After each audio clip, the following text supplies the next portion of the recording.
Pengertian moderasi beragama. Istilah tersebut merujuk pada kecenderungan untuk meminimalkan kekerasan atau menghindari sifat rasis dalam praktik keagamaan. Mengacu pada pandangan dan aspirasi keagamaan sebagai dasar dan prinsip, selalu menghindari kebiasaan radikalisme, dan selalu mencari jalan tengah yang merangkul dan mengintegrasikan semua aspek kehidupan sosial dan masyarakat Indonesia. Perilaku moderasi beragama dipahami sebagai cara pandang, sikap, dan perilaku untuk selalu berada di tengah, bertindak adil serta tidak ekstrik ke kanan maupun ke kiri. Moderasi beragama diharapkan dapat mengembalikan masyarakat untuk dapat saling bekerja sama dalam mewujudkan agama yang membawa rahmat bagi seluruh alam. Menurut Quraisy Shihab, terdapat 3 pilar penting dalam moderasi, yaitu prinsip keadilan, keseimbangan, dan toleransi. Pertama, prinsip keadilan, yang lebih dikenal dengan istilah i'tidal, yang memiliki arti lurus dan tegas, yaitu menempatkan sesuatu pada tempatnya dan melaksanakan hak, memenuhi kewajiban secara proporsional. Kedua, prinsip keseimbangan atau tawazun, yaitu pemahaman dan pengamalan agama secara seimbang yang meliputi semua aspek kehidupan, baik duniawi maupun ukhrawi, tegas dalam menyatakan prinsip yang dapat membedakan antara inhiraf atau penyimpanan dan ikhtilaf atau perbedaan. Ketiga, prinsip toleransi atau tasamuh. Sikap toleransi lebih mengarah pada kelapangan jiwa dan menghargai setiap keyakinan yang berbeda, serta kesediaan untuk menerima berbagai pandangan dan pendirian yang beraneka ragam. Meskipun terkadang perbedaan yang muncul tersebut tidak berkesesuaian dengan pandangan masing-masing individu atau kelompok.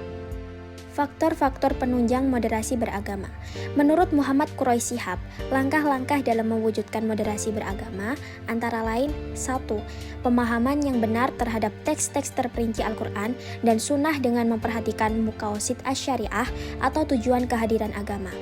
Yang kedua, kerjasama dengan semua kalangan umat Islam dalam hal-hal yang disepakati dan bertoleransi dalam perbedaan, serta menghimpun antara kesetiaan terhadap sesama mukmin dengan toleransi terhadap non-muslim. Yang ketiga, menghimpun dan mempertemukan ilmu dan iman. Demikian juga kreativitas material dan keluhuran spiritual, serta kekuatan ekonomi dan kekuatan moral. 4. Penekanan pada prinsip dan nilai-nilai kemanusiaan dan sosial seperti keadilan, syura'a, kebebasan bertanggung jawab, dan hak-hak asasi manusia.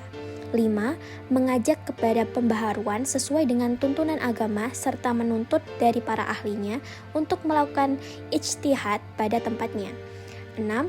Memberi perhatian yang besar dalam membina persatuan dan kesatuan. 7. Memanfaatkan sebaik mungkin semua peninggalan dan pemikiran lama, antara lain logika dan para teolog muslim, kerohanian para sufi, hingga keteladanan para pendahulu. Faktor-faktor penghambat moderasi beragama. Menurut Huzaimah Tahidoyanggo 2021, terdapat beberapa faktor penyebab terhambatnya moderasi beragama. Di antaranya adalah 1. Praktek berlebihan baik dalam tekstualisme maupun rasionalisme terhadap ajaran agama. 2. Belum maksimalnya integrasi ukhuwah Islamiyah atau persaudaraan Islam, ukhuwah watoniyah atau persaudaraan kebangsaan, dan ukhuwah insaniyah atau persaudaraan berbasis kemanusiaan.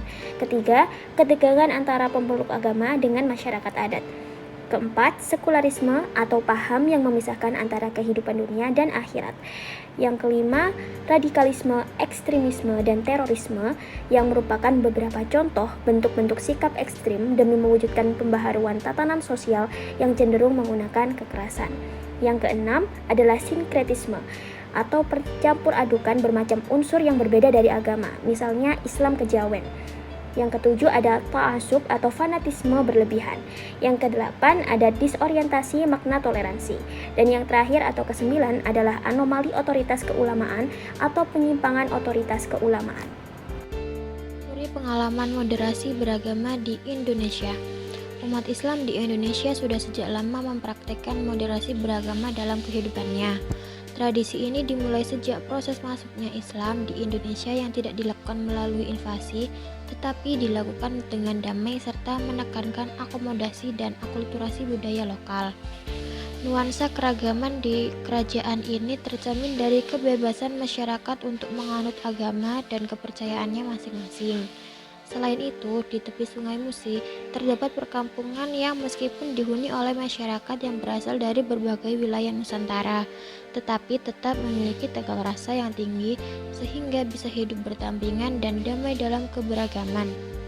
Beliau juga melarang untuk menyembelih sapi untuk menghormati pemeluk agama Hindu yang mensucikan sapi. Perayaan Grebek, Maulud, dan Sekaten diinisiasi oleh Sunan Kalijaga sebagai sarana dakwah. Moderasi beragama dan sikap toleransi ditunjukkan oleh para pendiri negara Indonesia ketika merumuskan pembukaan Undang-Undang Dasar 1945 yang memuat Pancasila terdapat perbedaan pendapat. Wujud moderasi dalam masyarakat yang beragam. Tujuan pendirian Nahdlatul Ulama yaitu memelihara, melestarikan, mengembangkan, dan mengamalkan ajaran Islam yang berhaluan Ahlussunnah wal Jamaah dan mengikuti salah satu mazhab 4. Masing-masing Imam Abu Hanifah An-Nu'man, Imam Malik bin Anas, Imam Muhammad bin Idris Asy-Syafi'i, dan Imam Ahmad bin Hanbal.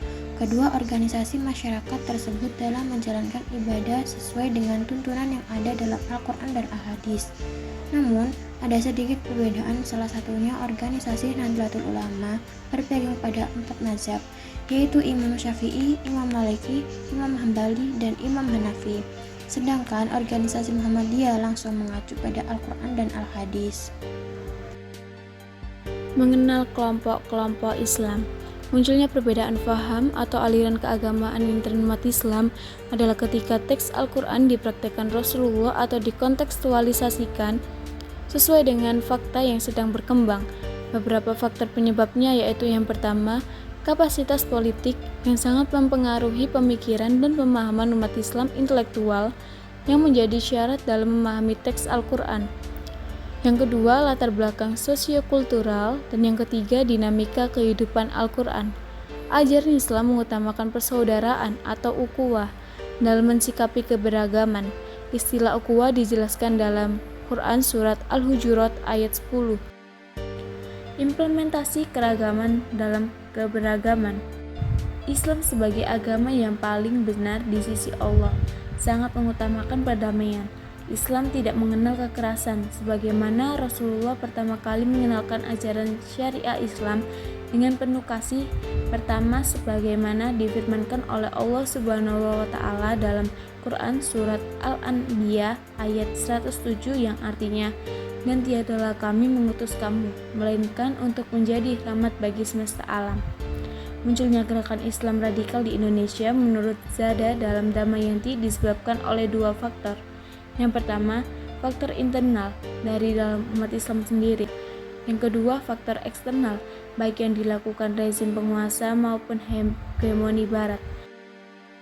Membangun kesatuan di tengah keberagamaan dalam perspektif Islam. Bangsa Indonesia mayoritas beragama Islam, berdasarkan nilai persatuan dan kesatuan pada ajaran Al-Quran. Meskipun umat manusia terpecah belah setelah wafatnya para nabi, Islam memiliki peran besar dalam menyatukan umat dengan berbagai latar belakang. Islam juga mendorong toleransi dan saling mengenal dalam keragaman, sebagaimana dicontohkan dalam sejarah kota Madinah. Dalam menghargai perbedaan, pentingnya membangun ikatan tali silaturahim dan menghindari prasangka buruk serta penjelekan orang lain sesuai dengan ajaran Al-Quran. Rasulullah SAW menegaskan dalam sebuah hadis, "Tidaklah beriman salah seorang dari kalian hingga ia mencintai saudaranya seperti mencintai dirinya sendiri." HR Bukhari dan Muslim.